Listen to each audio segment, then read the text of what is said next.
আমি বার্ধক্যকে ভয় পাই না। বয়সের সংখ্যা বাড়তে থাকলে আমি অস্বস্তি বোধ করি না।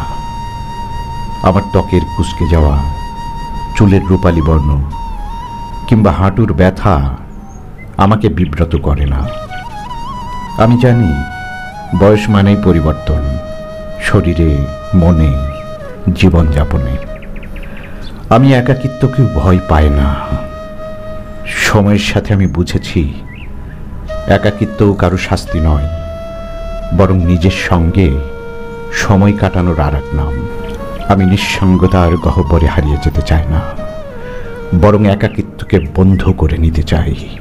নিজের ভাবনার বিস্তীর্ণ আকাশে উঠতে চাই মুক্ত বিহঙ্গের মতো। কিন্তু একটাই ভয় তাড়া করে ফেরে, আমি যেন কারোর জন্য বোঝা না হয়ে যাই। আমি যেন কারোর জন্য দায়িত্বের ভার হয়ে না দাঁড়াই, কারো জীবনের হিসেব নিকেশে এক অপ্রত্যাশিত সংযোজন হয়ে না থাকি। আমি চাই না কেউ আমাকে শুধুমাত্র করুণার দৃষ্টিতে দেখুক।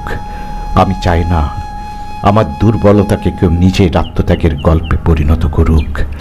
আমি চাই না আমার পার্থক্য কারো কপালে চিন্তার ভাঁজ হয়ে উঠুক। আমি চাই আমার বয়স হোক অভিজ্ঞতার সম্পদ, যার প্রতিটি দিন বয়ে আনবে নতুন উপলব্ধির আলো। আমি চাই বৃদ্ধ বয়সে আমি এক অগ্রন্থিত কবিতা হয়ে থাকি, যার প্রতিটি শব্দে থাকবে বেঁচে থাকার আনন্দ, জীবনের গভীরতা।